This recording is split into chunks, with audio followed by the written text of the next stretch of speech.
நம்ம எல்லாருமே நம்முடைய வேத புத்தகத்தை எடுத்துக்கொள்வோம். யோவான் 10வது அதிகாரம் 10வது வசனத்தை நான் வாசிக்கிறேன். திருடன் திருடவும் கொல்லவும் அழிக்கவும் வருகிறானே அன்றி வேறொன்றுக்கும் வரான். நானோ அவைகளுக்கு ஜீவன் உண்டாயிருக்கவும் அது பரிபூர்ணப்படவும் வந்தேன். ஆண்டவராகிய இயேசு கிறிஸ்து பரலோகத்தை விட்டு இந்த பூமிக்கு மனித மாம்சத்தில் வந்த காரணத்தை குறித்து இந்த வசனத்தில் நாம் வாசித்து அறிந்து கொள்ள முடியும். ஆண்டவர் சொன்னார், நான் ஜீவன் உண்டாயிருக்கவும் அந்த ஜீவன் பரிபூர்ணப்படவும் வந்தேன் என்று சொன்னார். ஜீவன் என்ற வார்த்தைக்கு 2 அர்த்தங்கள் உண்டு. ஜீவன் என்ற வார்த்தைக்கு 2 அர்த்தங்கள் உண்டு. யோவான் 12வது அதிகாரத்தில் 25வது வசனத்தில் நான் வாசிக்கிறேன். தன் ஜீவனை சிநேகிக்கிறவன் அதை இழந்து போவான். இந்த உலகத்தில் தன் ஜீவனை வெறுக்கிறவனோ அதை நித்திய ஜீவகாலமாய் காத்துக்கொள்வான். இங்கே தன் ஜீவன் அப்படின்னு சொல்லி இந்த இடத்துல எழுதப்பட்டிருக்கிறது. இந்த தன் ஜீவனை ஒருவன் வெறுக்க வேண்டும் என்று சொல்லி இதில் எழுதப்பட்டிருக்கிறது. லூக்கா 14வது அதிகாரம் 26வது வசனத்தை நான் வாசிக்கிறேன்.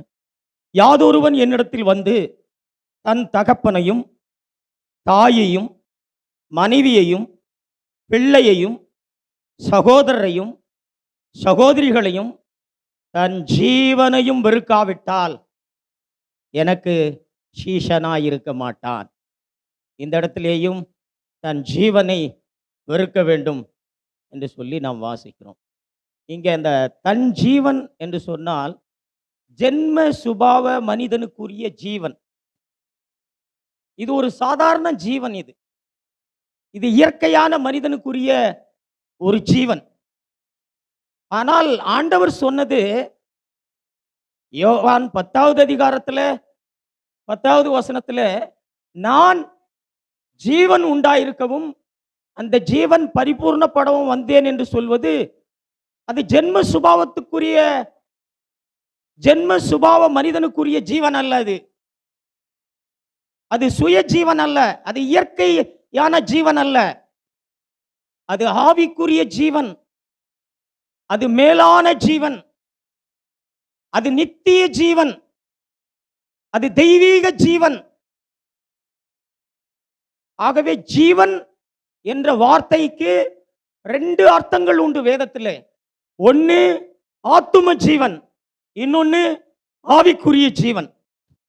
ஆத்தும ஜீவன் தான் தேவன் மனிதனை உண்டாக்கினது போது நாம் பார்க்கிறோம். ஆதியிலே தேவன் மனிதனை மண்ணினாலே உண்டாக்கி தன்னுடைய ஜீவ சுவாசத்தை ஊதின போது அந்த ஜீவ சுவாசமானது அவனுக்கு ஆத்தும ஜீவனை உண்டாக்கினது. அவன் ஜீவ ஆத்துமாவானான் என்று சொல்லி எழுதப்பட்டிருக்கிறது. மண்ணான மனிதன் உயிர் பெற்றான், ஆனால் அவனுக்குள் ஆவிக்குரிய ஜீவன் இல்லை. தேவன் மனிதனை சிருஷ்டித்த போது, மனிதனை உண்டாக்கினது போது அவனுக்குள்ளாக ஆவிக்குரிய ஜீவனை வைத்து தேவன் என்ன பண்ணல? உண்டாக்கவில்லை. ஆவிக்குரிய ஜீவன் ஒரு மனிதனுக்கு எப்போ உண்டாகும் அப்படின்னா, பரிசுத்த ஆவியினால் தான் அது உண்டாகும். ஜீவனை கொடுக்கிற வேலை அது பரிசுத்த ஆவியின் வேலை. யோவான் 6வது அதிகாரம் 63வது வசனத்தில், ஆவியே உயிர்ப்பிக்கிறது, மாம்சமானது ஒன்றுக்கும் உதவாது. நான் உங்களுக்கு சொல்லுகிற வசனங்கள் ஆவியாயும் ஜீவனாயும் இருக்கிறது. ஒரு மனிதனுடைய ஆவி இல்லை, அவன் தெய்வீக ஜீவனை பெற்றுக்கொள்ள வேண்டும், அவன் ஆவியிலே உயிர்ப்பிக்கப்பட வேண்டும் என்று சொன்னால் பரிசுத்த ஆவியினால் மாத்திரமே அந்த மனிதனுக்குள் தெய்வீக ஜீவனை என்ன பண்ண முடியும்? உண்டாக்க முடியும். பரிசுத்த ஆவியானவர் ஒருவனுக்குள் தெய்வீக ஜீவனை உண்டாக்க வேண்டுமானால் அவன் தேவனுடைய வார்த்தையை விசுவாசிக்க வேண்டும்.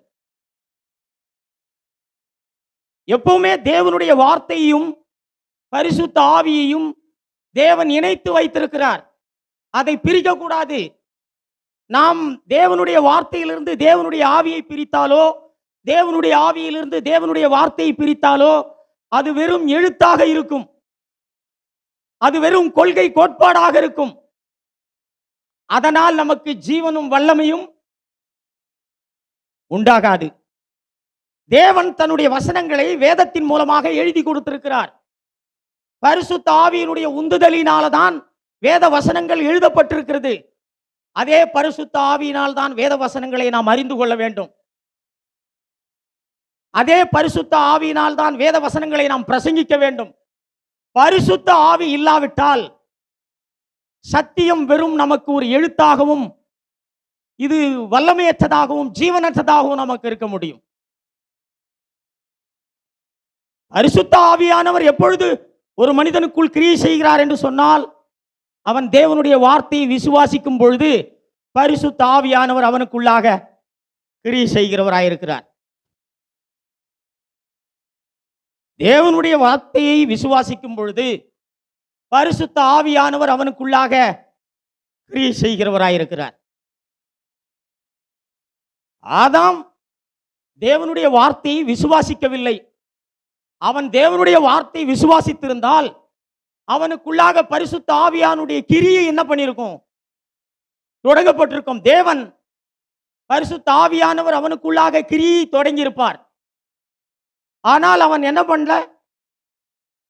அவன் தேவனுடைய வார்த்தையை விசுவாசிக்கல. ஆகவே ஆதியிலே தேவன் உண்டாக்கின மனிதன், அவனுக்கு ஆத்தும ஜீவன் இருந்தது, இயற்கையான ஒரு ஜீவன் இருந்தது, சாதாரணமான ஒரு ஜீவன் இருந்தது. ஆனால் அவனுக்கு ஆவிக்குரிய ஜீவன் என்ன பண்ணல? இல்லை. அவன் ஆவிக்குரிய ஜீவனை பெற்றுக்கொள்ளல.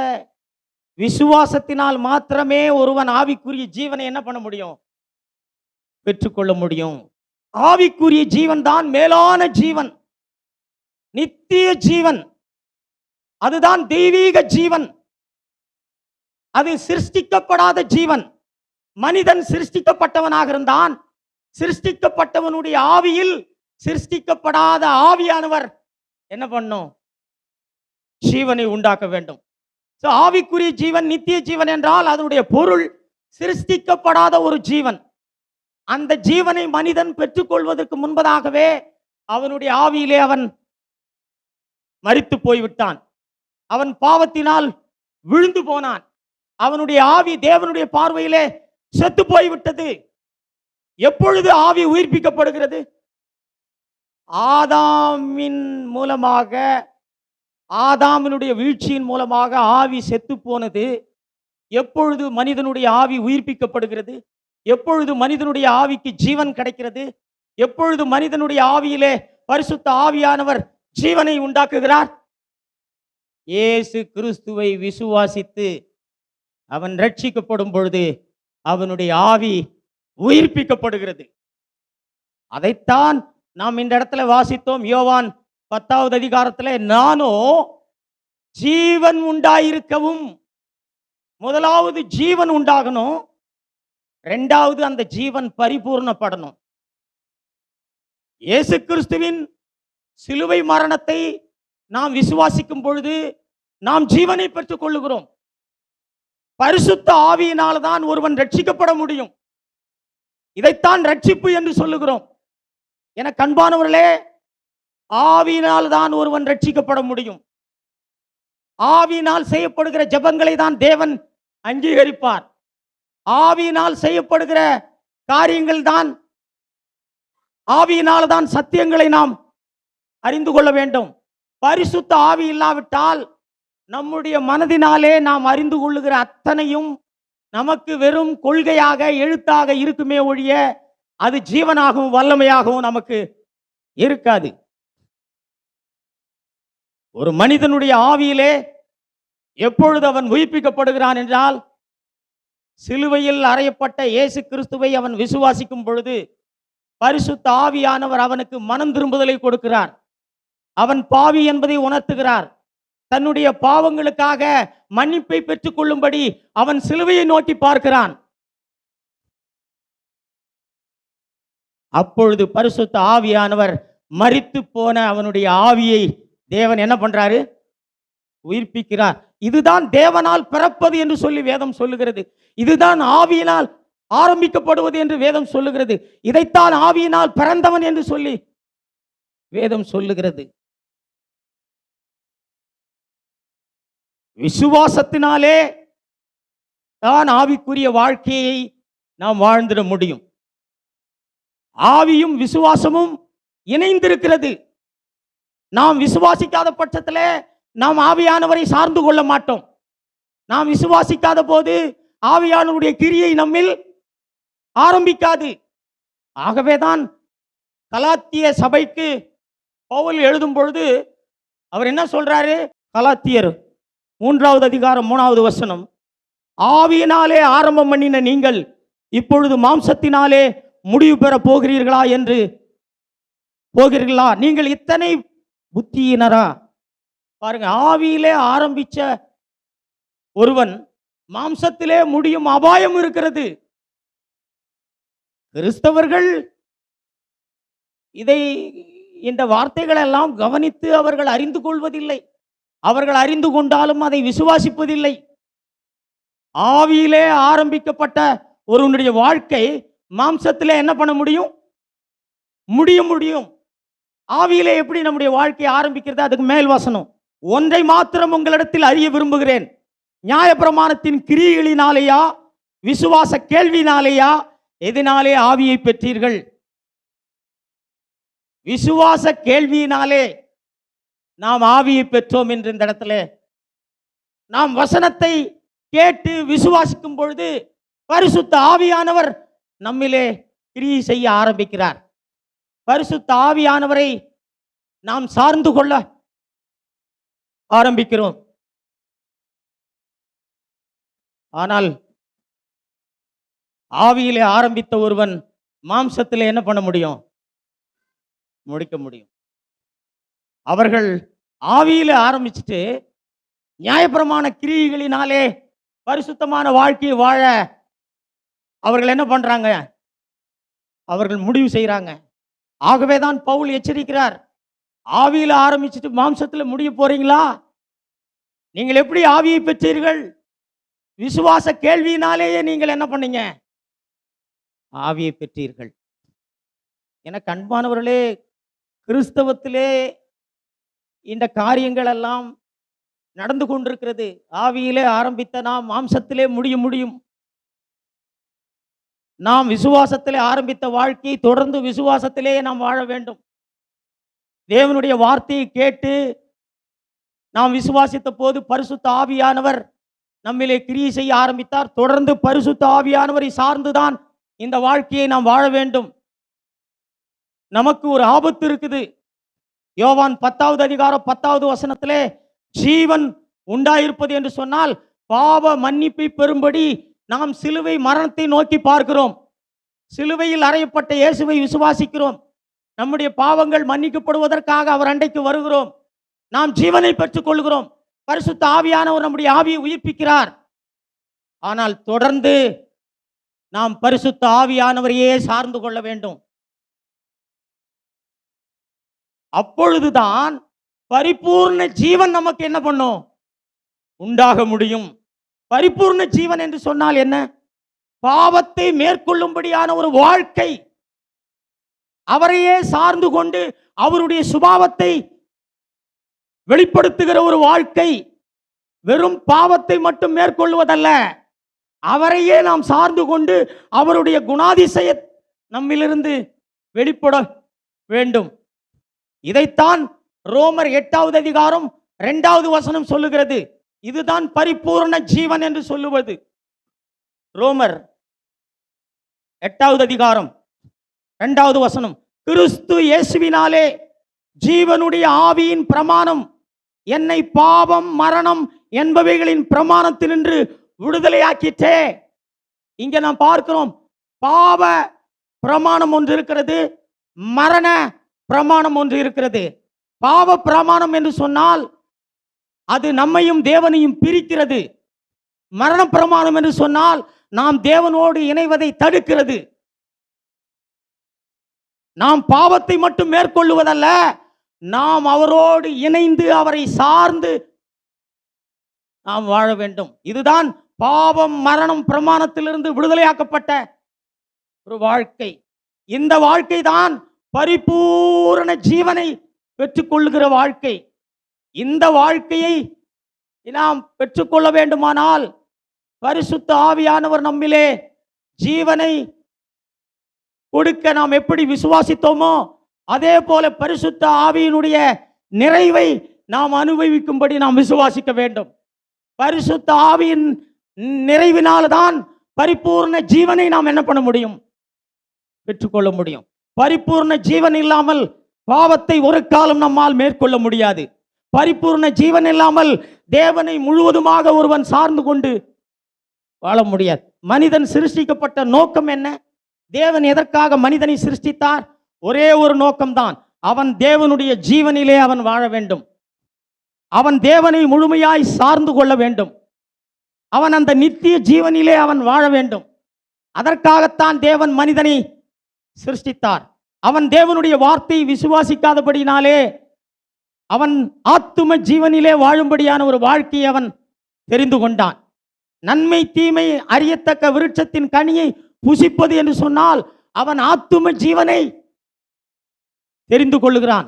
ஆத்தும ஜீவனுக்குரிய வாழ்க்கை அது வெளியிலே பார்க்கிறதற்கு எந்த ஒரு பாவத்தையும் நாம் பார்க்க முடியாது. வெளிப்புறத்திலே ஆத்தும ஜீவனுக்குரிய வாழ்க்கை என்று சொன்னால் புறம்பாக நாம் எந்த ஒரு பாவத்தையும் பார்க்க முடியாது. ஆதாம் நன்மை தீமை அறியத்தக்க விருட்சத்தின் கனியை புசித்த போது வெளியிலே அவன் விபச்சாரம் செய்யவோ, வெளியிலே அவன் கொலை செய்யவோ, வெளியிலே அவன் களவு செய்யவோ, வெளிப்பிரகாரமாக எந்த ஒரு பாவத்தையும் அவன் செய்திடல. ஆனா எல்லா பாவங்களுக்கும் காரணம் அவன் அந்த ஆத்தும ஜீவனை என்ன பண்ணான்? சார்ந்து கொண்டதுதான். அந்த சுய ஜீவனை சார்ந்து கொண்ட ஆத்தும ஜீவனிலே வாழ்கிற வாழ்க்கை என்பது மாம்சத்தை சார்ந்து கொள்கிற வாழ்க்கை. நாம் பரிசுத்த ஆவியானவரை சார்ந்து கொள்ளாமலேயே நாம் இந்த வேதத்தை நம்முடைய மனதை பயன்படுத்தி நாம் அறிந்து கொள்ள முடியும். நம்முடைய மனதை பயன்படுத்தி இந்த வேதத்தை அறிந்து கொண்டு இவைகளெல்லாம் நாம் பிரசங்கிக்க முடியும். இவைகளெல்லாம் ஜனங்களை அசைக்காது என்றல்ல, இவைகளெல்லாம் ஜனங்களை ஆண்டவர் அண்டைக்கு கொண்டு வராது என்றல்ல. ஜனங்களை அசைக்கும், அவருடைய உணர்ச்சிகளை தூண்டும், அவர்களை ஆண்டவர் அண்டைக்கு கொண்டு வரும். ஆனால் ஆவியிலே அவர்கள் ஒரு காலம் உயிர்ப்பிக்கப்பட மாட்டார்கள். அவர்களுடைய ஆவி செத்து கிடக்கும். அவருடைய ஆவியிலே ஜீவன் இருக்காது. அவருடைய ஆவியிலே வல்லமை இருக்காது. ஆண்டவரிடத்திலே வருகிற மனிதன் ஜீவனையும் வல்லமையும் பெற்றுக்கொள்ள வேண்டுமானால் தேவனுடைய வார்த்தையை பிரசங்கிக்கிற ஒரு மனிதன் அவன் தேவனுடைய ஜீவனையும் வல்லமையும் பெற்றுக்கொண்டவனாக அவன் இருக்க வேண்டும். பரிசுத்த ஆவியானவரையே முழுமையாய் அவன் சார்ந்து கொண்டவனாக இருக்க வேண்டும். பரிசுத்த ஆவியின் உந்துதலினாலே ஒவ்வொன்றையும் செய்யக்கூடியவனாக இருக்க வேண்டும்.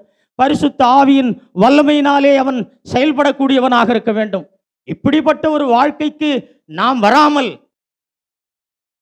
ஆண்டவர் அண்டைக்கு வந்திருக்கிற ஒருவருக்குள்ளாக ஜீவன் உண்டாவதற்கு, அவர்களுடைய ஆவி உயிர்ப்பிக்கப்படுவதற்கு நாம் தேவன் ஒரு காலம் பயன்படுத்திட முடியாது. இன்றைக்கு ஏராளமான ஜனங்கள் ஆண்டவர் அண்டைக்கு வந்திருக்கிறார்கள். உபதேசங்களை எல்லாம் சரியாக அவர்கள் கடைபிடிக்கிறார்கள். அவர்கள் மூழ்கி பிதா குமாரன் பரிசுத்த ஆவி நாமத்தினாலே அவர்கள் ஞானஸ்நானத்தை பெற்றுக் கொள்ளுகிறார்கள். அவர்கள் அப்பத்தையும் ரசத்தையும் அவர்கள் பானம் பண்ணுகிறார்கள், புசிக்கிறார்கள். வாரந்தோறும் சபைக்கு வருகிறார்கள். ஆனால் ஒரு காரியம், அவளுடைய ஆவி உயிர்ப்பிக்கப்படாதிருக்கிறது. அவருடைய ஆவியிலே ஜீவன் இல்லை. அநேகர் ஆத்தும ஜீவனே ஆவிக்குரிய ஜீவன் என்று ஏமாந்து போகிறார்கள். ஆத்தும ஜீவனுக்கும் ஆவிக்குரிய ஜீவனுக்கும் வித்தியாசம் தெரியாவிட்டால் உன் வாழ்க்கையில ஆவிக்குரிய வளர்ச்சி ஒரு காலம் நீ அனுபவிக்க முடியாது. நாம் ஜீவனை பெற்றுக்கொண்டால் மட்டும் போதாது, நாம் முழுமையாக அவருடைய ஜீவனை நாம் சார்ந்து கொள்ள வேண்டும். முழுமையாக நாம் அவரை சார்ந்து கொள்ள வேண்டும். அப்பொழுதுதான் நமக்கு நாம் அறிந்து கொள்ளுகிற சத்தியங்கள்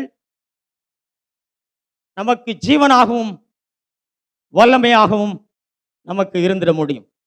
ஆகவேதான் யோவான் 12வது அதிகாரத்தில் வாசித்தோம், ஒருவன் அந்த ஆத்தும ஜீவனை என்ன பண்ணும்? வெறுக்கணும்.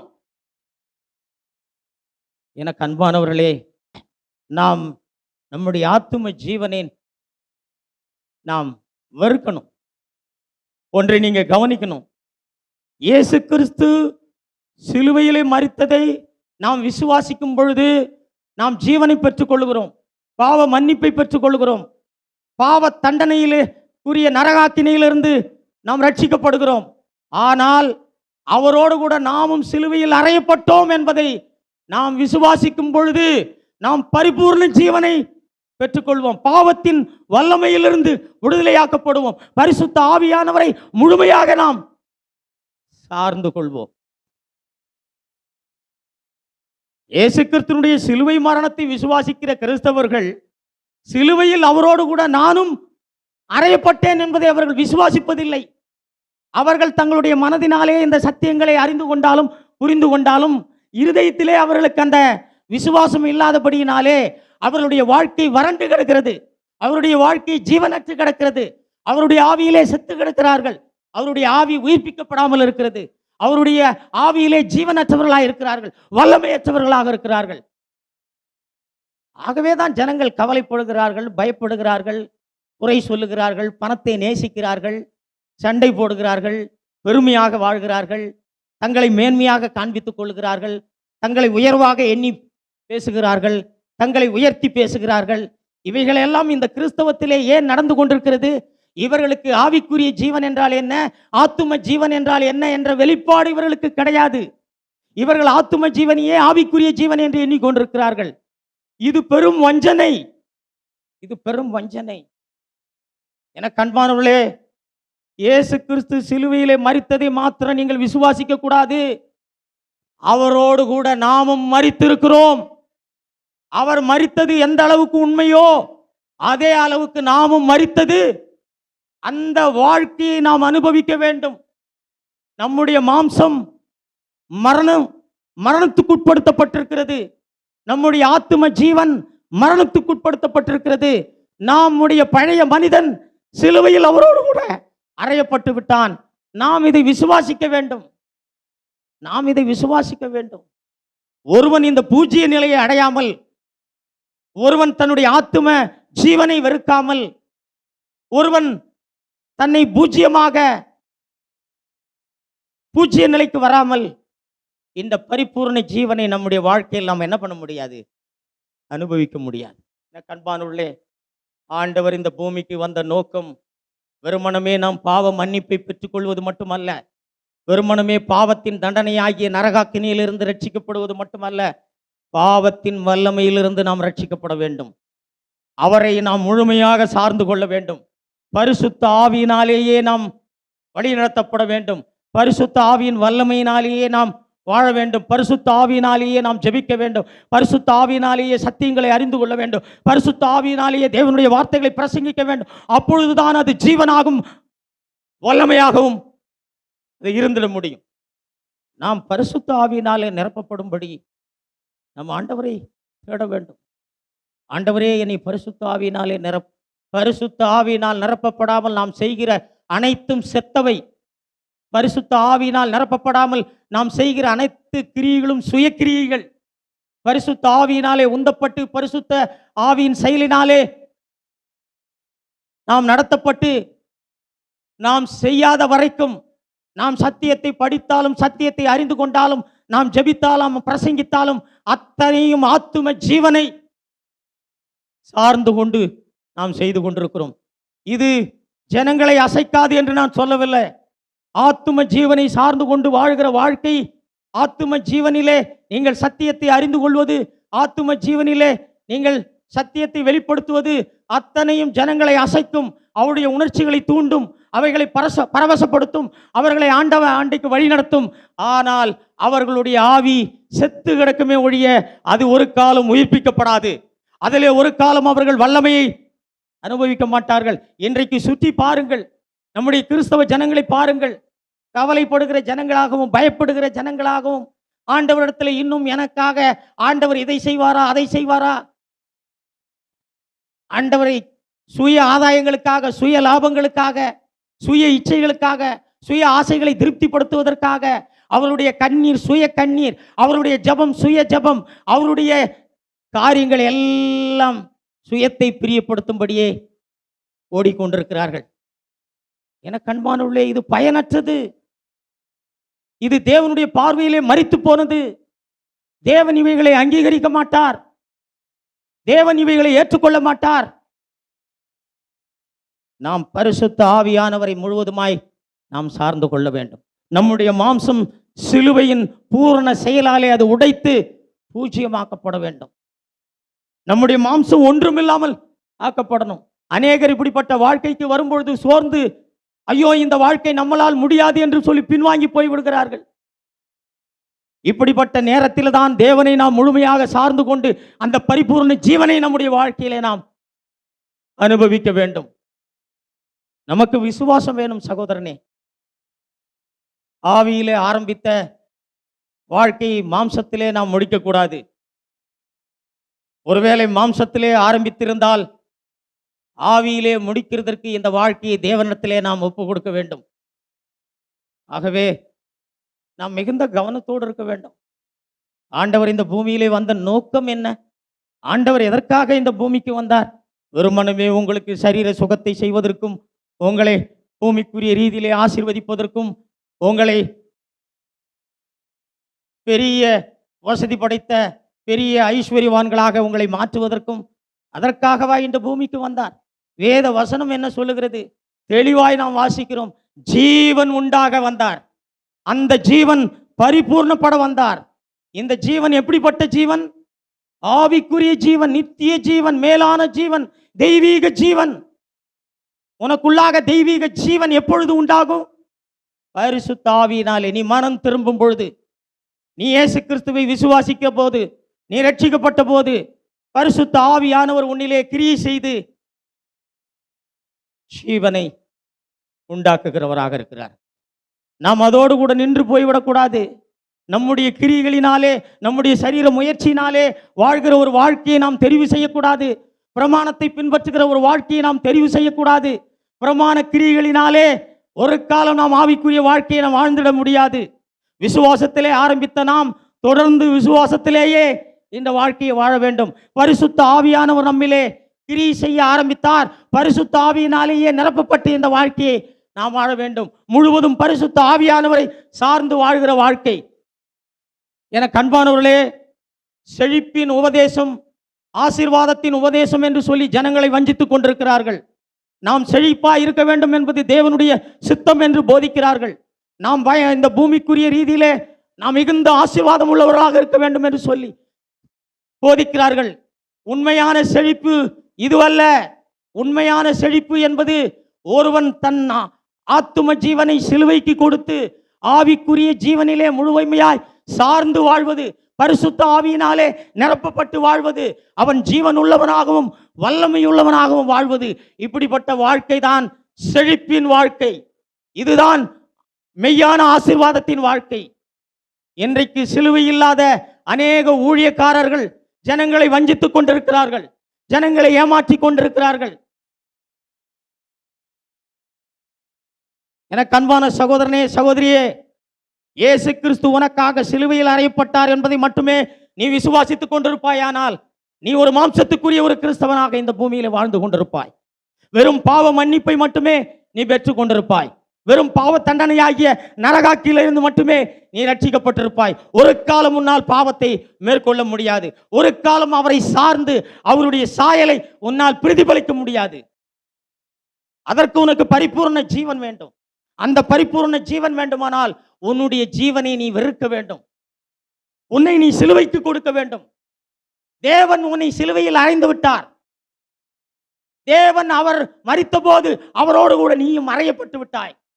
எப்படி இயேசு கிறிஸ்து என் பாவங்களுக்காக சிலுவையில் மரித்தார் என்பதை விசுவாசிக்கிறையோ, அதே போல பாவியாகிய என்னையும் அவரோடு கூட சிலுவையில் அறைந்து விட்டார் என்பதை நீ விசுவாசிக்க வேண்டும். இந்த விசுவாசம் உனக்கு இல்லாவிட்டால் இந்த பூமியிலே பரிபூர்ணமான ஜீவனை நீ பெற்றுக்கொள்ள முடியாது.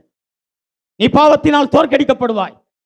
உன் சுய சித்தத்தை நீ செய்வாய். உன்னை பிரிப்படுத்துகிற வாழ்க்கையை நீ வாழ்வாய். மாம்சத்தினால் வழிநடத்தப்படுகிற ஒரு வாழ்க்கையை நீ வாழ்வாய். நாம் மனம் திரும்ப வேண்டும். நாம் ஜாக்கிரதை உள்ளவர்களாய் இருக்க வேண்டும். நாம் கவனம் உள்ளவர்களாய் இருக்க வேண்டும். வேதத்தின் மூலமாக அவருடைய வசனங்களை அவர் எழுதி கொடுத்திருக்கிறார்.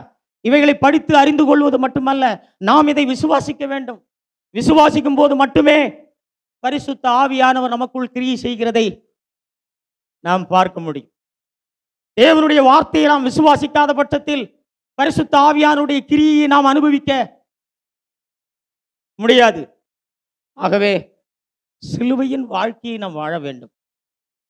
சிலுவையின் வாழ்க்கை தான் மெய்யான ஆசீர்வதிக்கப்பட்ட ஒரு வாழ்க்கை. சிலுவையின் வாழ்க்கை தான் செழிப்பின் வாழ்க்கை. நீ சிலுவையை தெரிந்தெடுத்துக் கொள்ளாவிட்டால், சிலுவையில் நீ அறையப்பட்டவன் என்பதை நீ விசுவாசிக்காவிட்டால், உன்னுடைய ஆத்தும ஜீவனை நீ வாழ்கிறதை நீ தெரிந்து கொண்டால், சகோதரனே, வெளியிலே ஒருவேளை நீ பாவம் செய்யாதவனாய் இருக்கலாம்.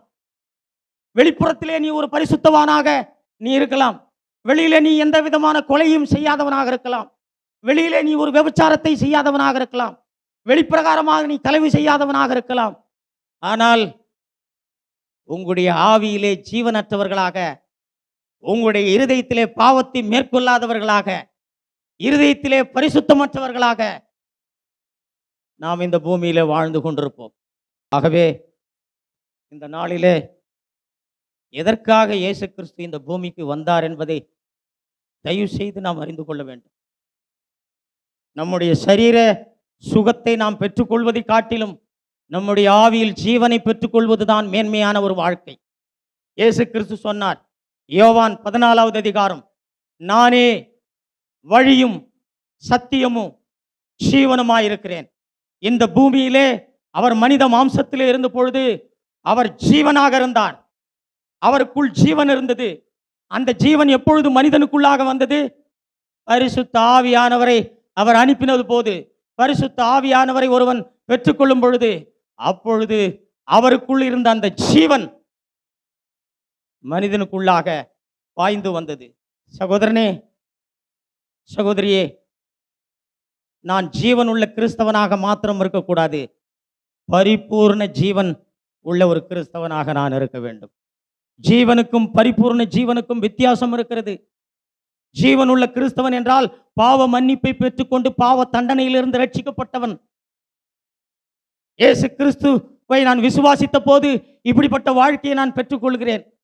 பரிபூர்ண ஜீவன் என்று சொன்னால் என் இருதயத்திலே பாவத்தை மேற்கொண்டு வாழ்வது, பாவத்தின் வல்லமையை நான் மேற்கொள்ளுவது, பரிசுத்த ஆவியானவரையே முழுமையாக சார்ந்து கொண்டு அவருடைய வல்லமையினாலே, அவருடைய உந்துதலினாலே, அவருடைய செயலினாலே நான் செயல்படுவது, பரிசுத்த ஆவியானுடைய கிரியை என்னிலிருந்து வெளிப்படும்படியாய் நான் பரிசுத்த ஆவியானவரை அனுமதிப்பது, இதுதான் பரிபூர்ண ஜீவன் உள்ள ஒரு வாழ்க்கை. நாம் ரட்சிக்கப்பட்டிருக்கிறேன்னு சொல்ற ஒவ்வொருத்தரும், இயேசு கிறிஸ்துவை நான் விசுவாசிக்கிறேன் என்று சொல்லுகிற ஒவ்வொருத்தரும், என் பாவங்களுக்காக இயேசு கிறிஸ்து சிலுவையிலே மரித்தார் என்பதை விசுவாசிக்கிற ஒவ்வொருவரும் நாம் ஜீவனை பெற்றுக் கொள்கிறோம். ஆனால் சிலுவைக்கு நம்முடைய மாம்சத்தை கொடுக்கும் பொழுது, சிலுவைக்கு நம்முடைய ஆத்தும ஜீவனை கொடுக்கும் பொழுது, அப்பொழுது மட்டுமே நாம் பரிபூர்ண ஜீவனை உடையவர்களாக நாம் வாழ்வோம். அப்படிப்பட்ட ஒரு கிறிஸ்தவன் தான் மற்றவர்களுடைய ஆவியிலே ஜீவன் உண்டாவதற்கு தேவன் அவனை பயன்படுத்திட முடியும். அதைத்தான் அப்போஸ்தலனாகிய பவுல் சொன்னார், மரணமானது என்னிடத்திலும் ஜீவனானது உங்களிடத்திலும் உண்டாகிறது என்று சொல்லி. என கண்பானவர்களே, மற்றவர்களுடைய ஆவியிலே ஜீவனை உண்டாக்க வேண்டுமானால், மற்றவர்களுக்கு ஜீவன் உண்டாக வேண்டுமானால், நம்முடைய ஆத்தும ஜீவன், நம்முடைய மாம்சம் சிலுவையின் மரணத்திற்கு நாம் ஒப்பு கொடுக்க வேண்டும். நாம் சிலுவையில் அறையப்படுவதற்காக முயற்சிக்க வேண்டாம். ஏற்கனவே தேவன் நம்மை சிலுவையில் அறைந்து விட்டார். நாம் அதை விசுவாசிக்க வேண்டும். நாம் அதை விசுவாசிக்க வேண்டும்.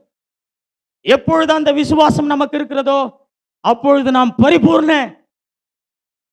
ஜீவனை பெற்றுக்கொள்வோம். இதுதான் ரட்சிக்கப்பட்ட ஒவ்வொருவரையும் குறித்து தேவனுடைய சித்தம். ரட்சிக்கப்பட்டன்னு சொல்ற ஒவ்வொருவரை குறித்து தேவனுடைய சித்தம் என்ன? நாம் ஒவ்வொருவரும் பரிபூர்ண ஜீவனுடையவர்களாக நாம் இருக்க வேண்டும். இப்படிப்பட்ட ஒரு வாழ்க்கைக்காக தேவனை நாம் தேட வேண்டும். ஆண்டவரே, எனக்கு ஜீவன் உண்டாயிருப்பது மட்டுமல்ல, பரிபூர்ண ஜீவன் உண்டாக வேண்டும் ஆண்டவரே. என்னை பரிசுத்த ஆவியினால் நிரப்பும் ஆண்டவரே. என்னை சிலுவைக்கு ஒப்பு கொடுக்கிறேன் ஆண்டவரே. என்னை நீர் சிலுவையில் உம்மோடு கூட அறைந்து விட்டீர் என்பதை விசுவாசிக்கிறேன் ஆண்டவரே. நீங்கள் அறிக்கை செய்யுங்க, நான் சிலுவையில் அறையப்பட்டவன், அவரோடு கூட நான் சிலுவையில் அறையப்பட்டவன், அவரோடு கூட என் மாம்சம் சிலுவையில் அறையப்பட்டிருக்கிறது, அவரோடு கூட என்னுடைய ஆத்தும ஜீவன் சிலுவையில் அறையப்பட்டிருக்கிறது. நான் சிலுவையில் அறையப்பட்டவன், நான் சிலுவையில் அறையப்பட்டவன், நான் சிலுவையில் அறையப்பட்டவன். இந்த காரியங்களை நாம் அறிக்கை செய்ய வேண்டும். இருதயத்திலே விசுவாசித்து தொடர்ந்து நாம் அறிக்கை செய்ய வேண்டும். அப்பொழுது தேவன் நம்மை பரிபூர்ண ஜீவனுடையவர்களாக தேவன் நம்மை ஆசீர்வதித்திட முடியும். இப்படிப்பட்ட வாழ்க்கைக்காக நம்மை நாம் ஒப்பு கொடுப்போம். கர்த்தர் தாமே நம்மை ஆசீர்வதிப்பாராக. ஆமென்.